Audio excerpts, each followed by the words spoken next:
దేవుడు ఈ స్థలంలో యోబుతో మాట్లాడుతున్నాడు. ఇంకను నీ నోటి నిండా ఆయన నవ్వు కలుగు చేస్తాడు. నీ పెదవులను ప్రహర్షముతో నింపుతాడు. వాస్తవంగా ఈడకొచ్చేసరికి యోబు పరిస్థితి సర్వం కోల్పోయాడు. ఇంకేం మిగిలింది?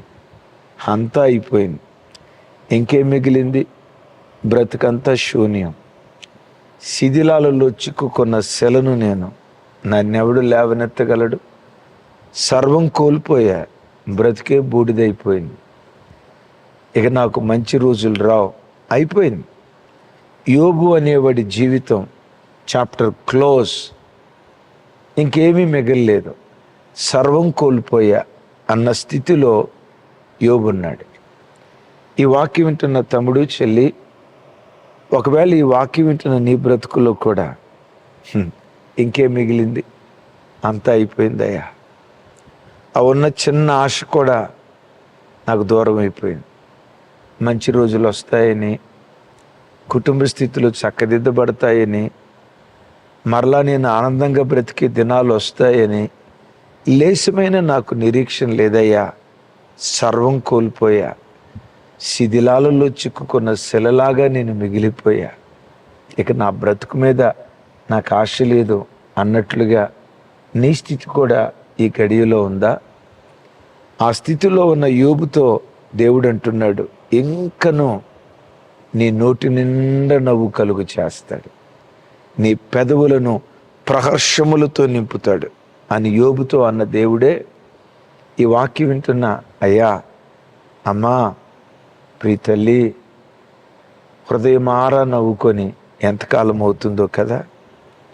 నీ పెదాల మీద చిరునవ్వు నవ్వి ఎన్ని దినాలు అవుతుందో కదా. గుండెల్లో పుట్టెడు దుఃఖం పెట్టుకొని శిథిలాలలో చిక్కుకున్న విగత జీవిలాగా ఏడ్చి ఏడ్చి ఏడ్చి ఇక ఏడవటానికి కూడా శక్తి లేక కళ్ళల్లో కన్నీళ్ళు ఇంకిపోయి నోటి నిండా ఏడ్పు, గుండెల నిండా దుఃఖం పెట్టుకొని వాక్యం వింటున్నావా? విశ్వసించు, మాట్లాడుతుంది నేను కాదు. నువ్వు ఏ దేవుని నమ్మేవో, ఏ పరిశుద్ధాత్మను విశ్వసించావో ఆ పరిశుద్ధాత్మ దేవుడే నీతో ఈ మాట చెప్పమని చెప్తున్నాడు. ఏంటో తెలుసా? నీ నోటి నిండా నవ్వు దేవుడు పుట్టించబోతున్నాడు. నీ కుటుంబం ఆనంద డోలికల్లో తేలియాడేటట్లుగా మరలా ఆనందకరమైన దినాలు దేవుడు నీకు అనుగ్రహించబోతున్నాడు. నీ పెదవులను ప్రహర్షములతో, హర్షములతోనే కాదు, ప్రహర్షములతో నీ పెదవులను దేవుడు నింపబోతున్నాడు. ఆమేన్. యోబుతో అన్నాడు కదా, నేను గత రెండు రోజుల క్రితం చెప్పాను, దేవుడు తన ప్రజల జీవితాల్లో ఏదైనా చేయబోయే ముందు చెప్తాడు, చెప్పిన తర్వాత చేస్తాడు. సంఖ్యాకాండంలో చూస్తాం కదా, యెహోవా చెప్పి చేయకుండునా, మాట ఇచ్చి దాన్ని జరిగించకుండా ఉండునా. దేవుడు ఏదైనా చెప్పాడంటే తప్పకుండా చేస్తాడు. చేసే ముందు చెప్తాడు ఆయన, రైట్. ఇంకో మాటలో చెప్పాలంటే చెప్పిన దానికంటే ఎక్కువ చేస్తాడు. ఈరోజు ప్రభు నీతో చెప్తున్నాడు, నీ నోటి నిండా నవ్వు పుట్టించబోతున్నా, నీ పెదాలను ప్రహర్షాలతో నింపబోతున్నా. ఏది చెప్పాడో అతి త్వరలో ఆ కార్యం నీ జీవితంలో దేవుడు చేయబోతున్నాడు. ఇప్పుడు వింటున్న ఈ మాట రేపు కార్యరూపం దాల్చేటట్లుగా ఒక అద్భుతం దేవుడు నీ జీవితంలో జరిగించునుగాక. యోబుతో చెప్పాడు కదా, ఏం జరిగింది? యోబు చివరి అధ్యాయం 42వ అధ్యాయానికి వచ్చేసరికి శిథిలాలలో కూరుకుపోయిన యోబును అక్కడి నుంచి లేవనెత్తి శిఖరాల మీద కూర్చోబెట్టాడు. నోటి నిండా నవ్వు పుట్టించాడు, పెదవులను ప్రహర్షములతో నింపాడు. కోల్పోయిన దానికంటే రెండంతలు యోబుకు దేవుడు ఇవ్వలేదా? ఓ తమ్ముడా, యోబు దేవుడే నీ దేవుడు. చెల్లి, యోబు దేవుడే నీ దేవుడు. కోల్పోయిన దానికంటే రెండంతలు ఇచ్చి శిథిలాలలో నుంచి శిఖరాల మీద కూర్చోబెట్టి పెదవులను ప్రహర్షములతో నింపిన దేవుడు నీ జీవితంలో కూడా ఈ భీకర కార్యం నిశ్చయంగా ఆయన జరిగించబోతున్నాడు.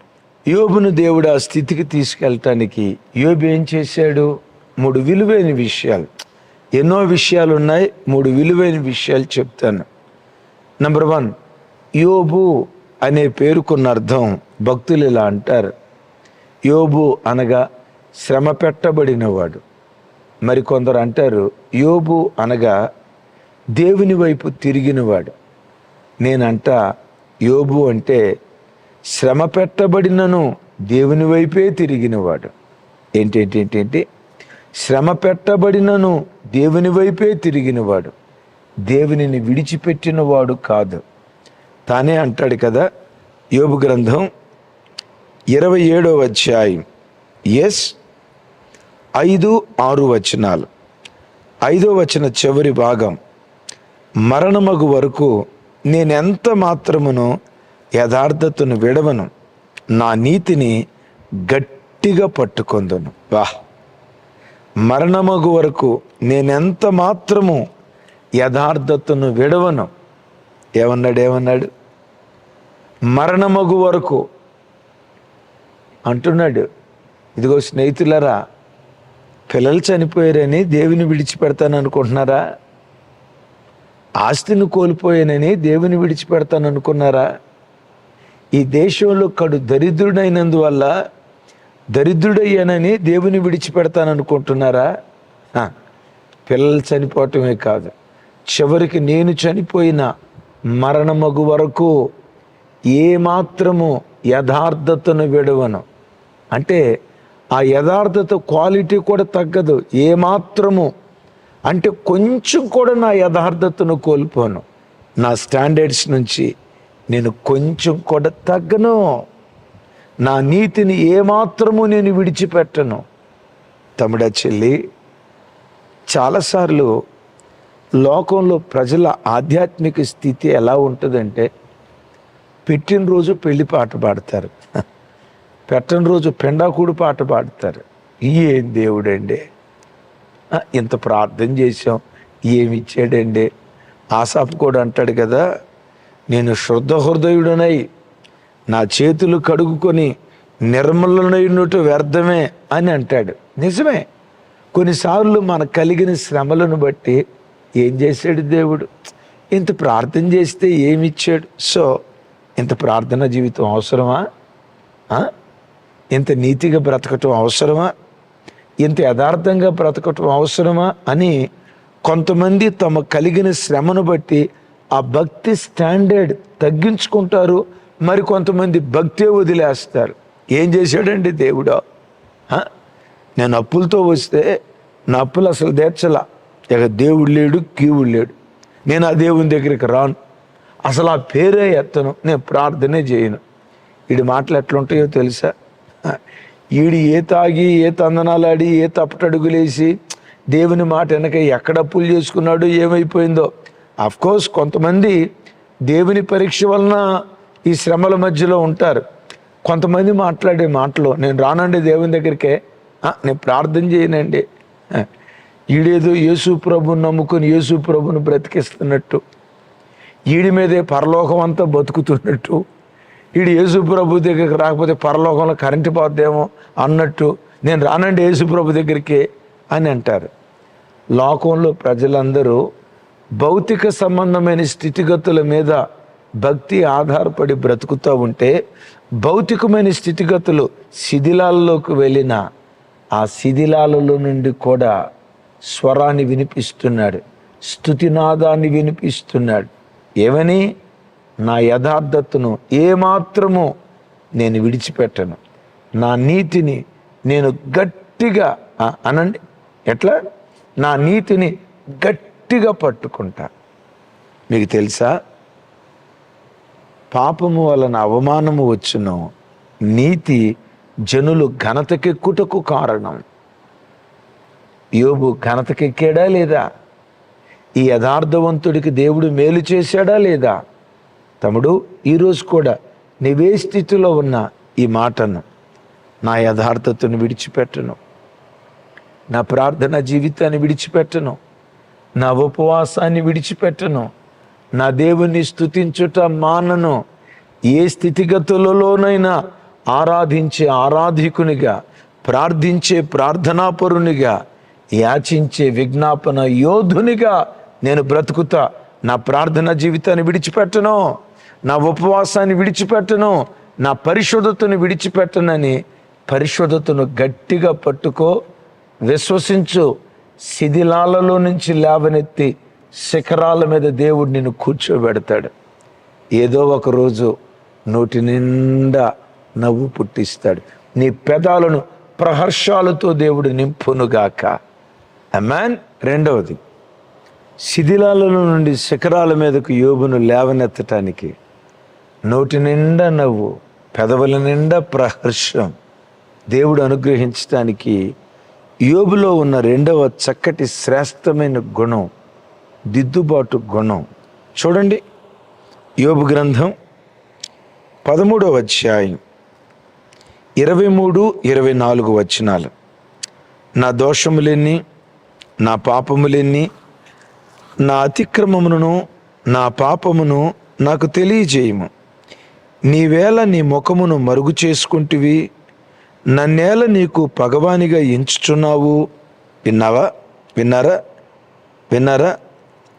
దేవుణ్ణి అడుగుతున్నాడు, దేవా, నా జీవితంలో ఇంత నష్టం కలిగింది కదా, ఈ నష్టం కలగటానికి నేనేమైనా పాపం చేశానా? నేనేమైనా దోషం చేశానా? నేను ప్రార్థన చేస్తూ ఉంటే నీ ముఖాన్ని మరుగుపరుచుకున్నావయ్యా. నా ప్రార్థనకు జవాబు ఇవ్వట్లేదు కదా, నా ప్రార్థనకు నువ్వు ప్రత్యుత్తరం ఇవ్వట్లేదు కదా. ఒకవేళ నేనేమైనా నీకు ఆయాసాన్ని కలుగు చేశానా? అయ్యా, నా పాపములెన్ని లెక్క చెప్పవా? నా దోషములెన్ని లెక్క చెప్పవా? నేనేమైనా అతిక్రమం చేశానా? నేను చేసిన అతిక్రమాన్ని నాకు తెలియచేయవా అని ఎలా దేవుని సన్నిధిలో అడుగుతున్నాడో చూడండి. ఇదే యోబు భక్తుడు ప్రారంభంలో ఒక మాట అంటాడు. 6వ అధ్యాయం 24వ వచనం. నాకు ఉపదేశము చేయుడి, నేను మౌనినై ఉండేదను. ఏ విషయమందు నేను తప్పిపోతునో అది నాకు తెలియచేయుడి. ఏమన్నాడు? ఏ విషయమందు నేను తప్పిపోతునో అది నాకు తెలియచేయుడి. ఏమడిగాడు? ఏ విషయమందు నేను తప్పిపోతునో అది నాకు తెలియచేయుడి. తమ్ముడు, చెల్లి, ఎప్పుడు దేవుని సన్నిధికి వచ్చినా, ఆదివారం దేవుని వాక్యం వినేటప్పుడైనా, యూట్యూబ్లో దేవుని వాక్యం వినేటప్పుడైనా, వాక్యం చదివేటప్పుడైనా నీ పెదవుల్లో ఉండాల్సిన ప్రార్థన, అయ్యా నాకు ఉపదేశం చేయి. ఏ విషయంలో నేను తప్పిపోయానో తెలియచేస్తే దిద్దుబాటు చేసుకుంటానయ్యా. ఆ దిద్దుబాటే నీ విజయానికి సిద్ధపాటుగా మారిపోతుంది అన్న సంగతి ఎన్నడూ మర్చిపోవద్దు. హాయిపట్నం మీద ఓడిపోయాడు యెహోషువ. మందసం ఎదుట మోకరించాడు. దేవా, ఎందుకు ఓడిపోయాం? ఏమైనా దోషం చేశామా? ఎక్కడైనా తప్పిపోయామా? మా ఓటమి కలిగిన కారణం ఏంటి అని అంటే, అప్పుడు దేవుడు అంటాడు, ఆకాను అనే ఒక శాపగ్రస్తమైనది మీ మధ్యలో ఉంది. ఆ శాపగ్రస్తమైనది నిర్మూలన చేస్తే నేను మీకు విజయం ఇస్తా. ఎలా విజయాన్ని సాధించాలో ఆ విజయ సూత్రాన్ని మీకు నేర్పుతా అని హాయిపట్నం మీద ఎలా యుద్ధానికి వెళ్ళాలో యుద్ధ వ్యూహాన్ని దేవుడు నేర్పాడు. తమ్ముడు, ఓ దివ్యమైన మాట చెప్తాను, గుండెలో రాసుకో. దేవుని సన్నిధిలో నీ తప్పును తెలుసుకోవటానికి ఆయన సన్నిధిలో నువ్వు ప్రార్థన చేస్తే, నా ఓటమి కలిగిన కారణం ఏంటయ్యా అని నువ్వు ప్రార్థన చేస్తే, ఈ దేవుడు నీ ఓటమికి కారణం చెప్తాడు, విజయ సూత్రాన్ని కూడా నీకు నేర్పుతాడు. విన్నారన్నమాట? ఓటమికి కారణం చెప్తాడు. ఓటమికి కారణం చెప్పి దేవుడు ఆపడం, ఆ తర్వాత నువ్వు ఎలా గెలవాలో గెలుపు సూత్రాన్ని కూడా దేవుడు నీకు నేర్పుతాడు. అలా గెలుపు సూత్రం దేవుని ద్వారా పొందుకొని ఏ హాయి పట్టణం మీద ఓడిపోయారో అదే హాయి పట్టణం మీద విజయ ఢంకా మోగించారు. నా చేతులెత్తి మిమ్మల్ని దీవిస్తున్నా. విశ్వసించండి. ఏ వ్యాపారంలో ఓడిపోయారో అక్కడే విజయడంక మోగించేటట్లుగా మీ తల దేవుడు పైకెత్తునుగాక. ఏ ఉద్యోగంలో ఓడిపోయావో, ఏ ఉద్యోగంలో ఓడిపోయావో, ఓడిపోయిన చోటే విజయ జెండా ఎగరవేసేటట్లు ఓ భీకర కార్యం దేవుడు జరిగించునుగాక. ఏ కుటుంబంలో ఓడిపోయావో, ఏ పిల్లల్ని పెంచే విషయంలో ఓడిపోయావో, ఏ ఆత్మీయ జీవితంలో ఓడిపోయావో, ఏ శత్రువైన సాతాను చేతిలో ఓడిపోయినట్లుగా నీకు అనిపించిందో, ఎక్కడ పరాజయాన్ని పొందావో, పరాజయం పొందిన చోటే విజయ వీరుడిగా నా దేవుడు నిన్ను నిలవబెట్టునుగాక. అయితే అలా నిలవబెట్టాలంటే ఎక్కడైనా పొరపాటు చేసేవేమో అడుగు, దిద్దుబాటు చేసుకో. యోబు అడిగాడు. యోబు ఏ పొరపాటు చేయలే. దేవుని పరీక్ష అని తెలిసింది. ఆ తర్వాత మూడవది మనం చేయాల్సింది ఏంటో తెలుసా? నంబర్ 1, భక్తిని విడిచిపెట్టకూడదు. నంబర్ 2, దిద్దుబాటుకు సిద్ధంగా ఉండాలి. నంబర్ 3, ఎప్పుడు నోటితో విశ్వాసపు వాక్కులు మాట్లాడాలి. విశ్వాసపు వాక్కులు మాట్లాడాలి. యోబు అంటాడు కదా, నేను శోధించబడిన మీదట సువర్ణ వలె మార్చబడతా. ఏమన్నాడు? నేను శోధించబడిన తర్వాత శోధించబడి శోధకుడి చేతిలో పడిపోయి చంపబడతా అని అల్లా, శోధకుడి చేతిలో పడి సంహరించబడతా అని అల్లా. ఏమంటాడు? శోధించబడిన మీదట సువర్ణ వలె మార్చబడతా. శోధనల మధ్యలో నలగొట్టబడుతున్న చెల్లి, తమ్ముడా, ఇది దేవుని మాటగా అంగీకరించు. పదే శోధన వెంబడి శోధన చేత నలగొట్టబడుతున్న చెల్లి, అల్ల తాకిడికి గురైన నావలాగా, పెను తుఫానుల్లో చిక్కుకున్న చిన్న ధోనిలాగా అల్లాడిపోతుందా నీ చిన్న కుటుంబం? అల్లాడిపోతుందా నీ చిన్న ఉద్యోగం? అల్లాడిపోతుందా నీ చిరు ఉద్యోగం? ఏ అల్ల తాకిడిలో ఒకవేళ చిక్కుకున్నా విశ్వసించు, ఈరోజు ఎంత శోధించబడుతున్నానో అంత సువర్ణంగా భవిష్యత్తులో నా దేవుడు నన్ను మార్చబోతున్నాడు అని నువ్వు చెప్పగలిగితే శిథిలాలలో నుంచి లేవనెత్తి శిఖరాల మీద కూర్చోబెడతాడు. అనుకుంటున్నావా? అంతా అయిపోయింది, ఇంకేమీ మిగల్లా, బ్రతుకంతా శూన్యం. నీ దేవుడు ఎవరో తెలుసా? శూన్యములో నుండి సమృద్ధిని, శూన్యములో నుండి సమస్తాన్ని కలుగు చేయగలిగిన వాడు. ఆమేన్. అయితే నీ నోట నుంచి విశ్వాసపు వాక్కు మాట్లాడు. యోబు గ్రంథకర్త అంటాడు కదా, నా విమోచకుడు సజీవుడు. ఇప్పుడు నేను చెప్పబోయే మాట ఇనప గంటంతో శేషంతో రాతి మీద ఈ అక్షరాలు రాయాలి. శేషంతో ఇది పొదిగించబడాలి. అంటే మనం అంటాం కదా సువర్ణాక్షరాలతో రాయాలని.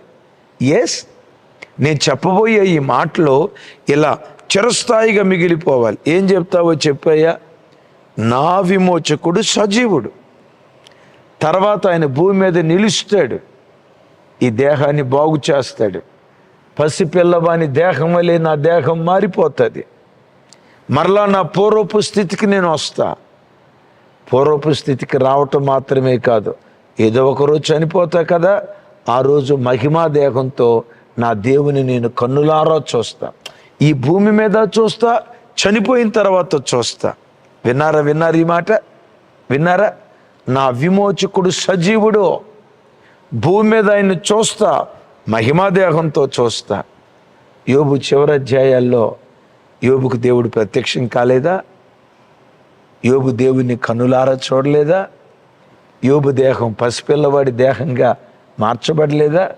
ఆ యోబు ఇప్పుడు పరలోకంలో మహిమా దేహంతో దేవుని సన్నిధిలో లేడా? యోబు పెదవులను ప్రహర్షములతో దేవుడు నింపలేదా? ఎందుకలా నింపాడు? విశ్వాసపు వాక్కు. ఏమంటాడు? నా విమోచకుడు, అనండి గట్టిగా, నా విమోచకుడు సజీవుడు. ఎవరట? నా విమోచకుడు సజీవుడు. దీని గురించి ఓ మాట చెప్తాను. దైవజనులు మార్టిన్ లోదర్ గారు పరిశుద్ధ గ్రంథమైన బైబిల్ క్రైస్తవ సమాజానికి అందుబాటులోకి తీసుకురావాలని ఆ భక్త మహాశయుడు ఎన్నో పోరాటాలు సలిపాడు, ఎంతో ప్రార్థన చేశాడు. ఎన్నో రీతులుగా విక్రమ కార్యాలు జరిగించాడు.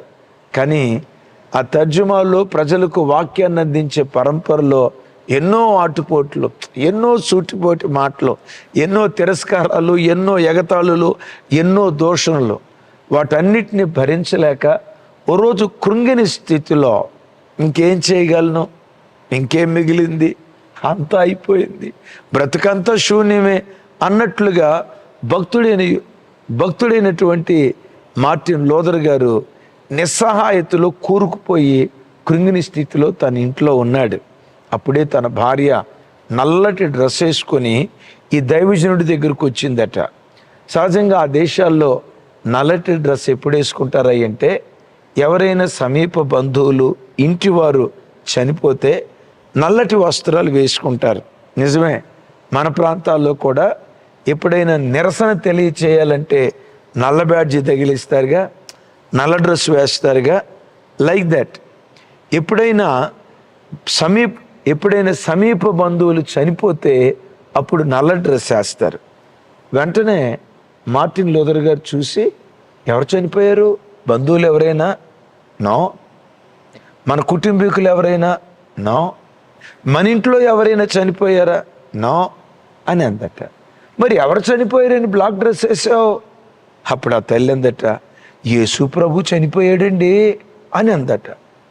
యేసు ప్రభు చనిపోవటం ఏంటి? నా దేవుడు సజీవుడు, ఆయన అన్నాడు కదా, ఇదిగో నేను మృతుడనైతిని గాని యుగాయుగాలు సజీవుడనై ఉన్నాను అని అనలేదా? ఆయన సజీవుడు, ఆయన ఎందుకు మృతుడు?